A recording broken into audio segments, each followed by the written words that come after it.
Hi everyone, I'm Dan Richardson. We're really excited today to be bringing you what we think is the first of its kind, which is a real estate show which is specific to the inner southern suburbs of Adelaide. If you own property in the southern area of Adelaide between South Road and Goodwood Road, this is going to be the one for you. Let's not waste any time today. We've got a quick market wrap of the area for the 2015-2016 financial year. Let's not waste any time and get on with the show.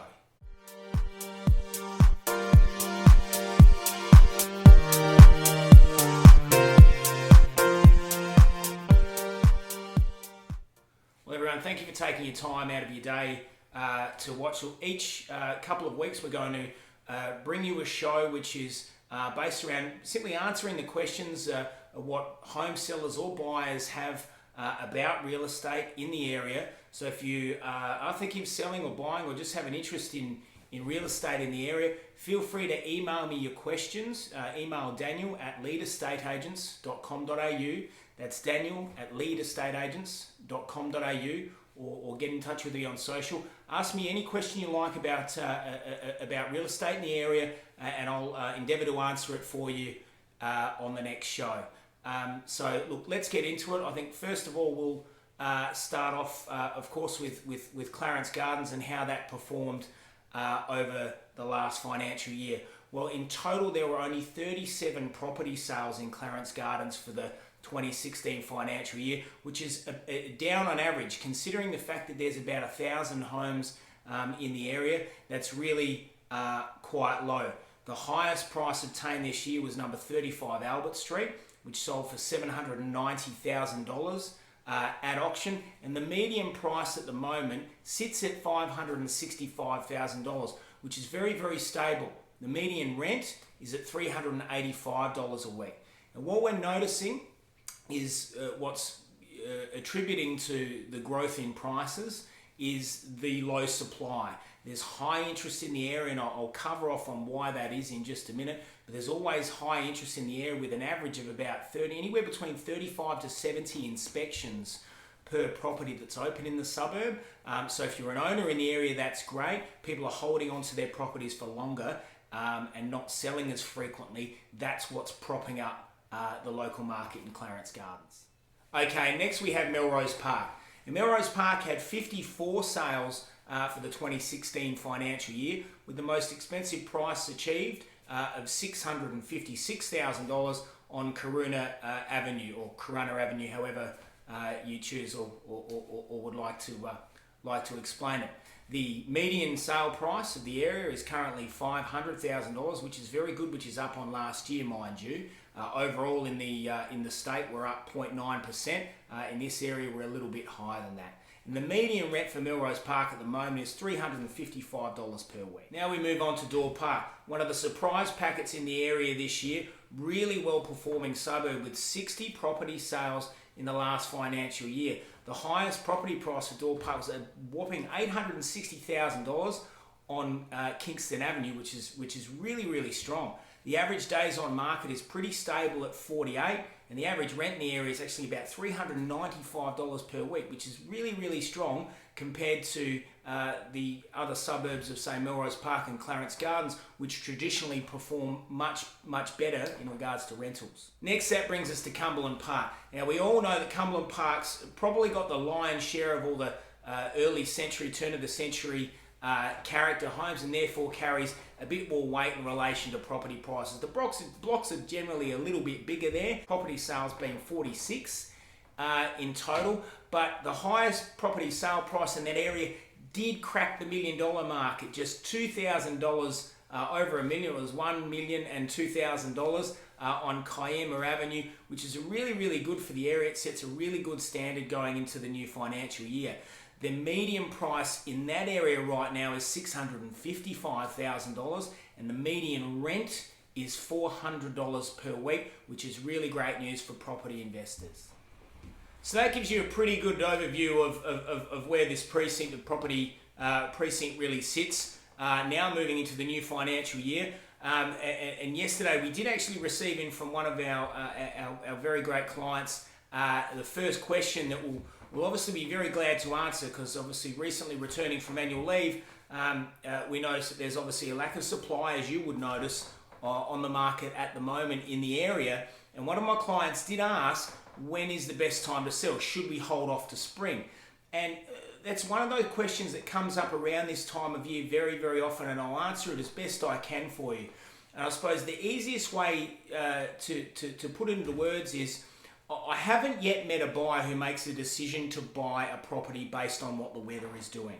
What does that mean? I know that when my wife and I were looking for a property, we didn't say, oh, it's raining outside, let's wait till it warms up. So what we experience or what we notice is the keenness or the want of a property by buyers is no greater in spring. Traditionally, what I see is properties actually take longer to sell in spring. Now, why is that? It's because every seller holds off until that time. You'll notice that the number of listings peaks in September, October, November, the spring months, and the number of buyers doesn't really increase. We all know that supply drives demand.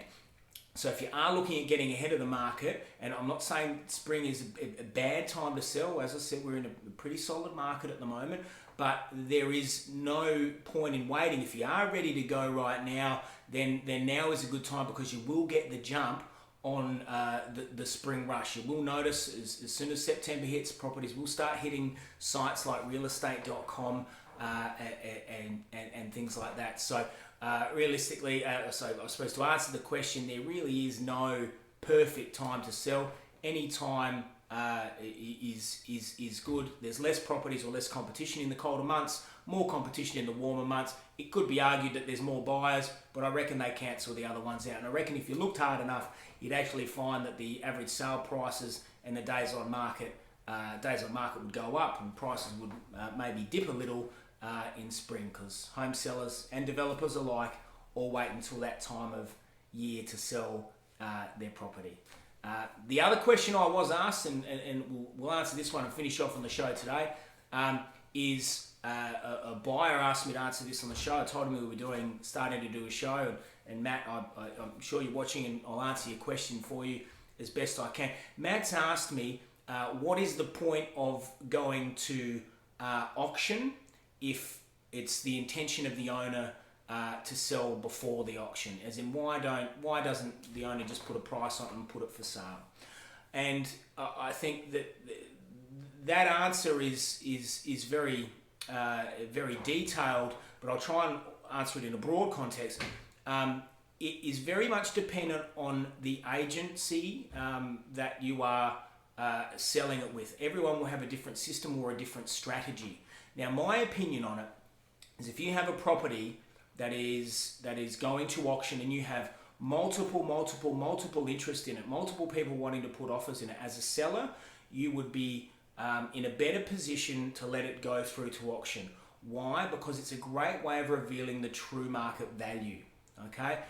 When people are putting offers in on property, they're putting it in because everyone wants to get it for the best price. And it's very difficult for a buyer to, I suppose, trust the process of saying, well, there is multiple offers. They don't really know.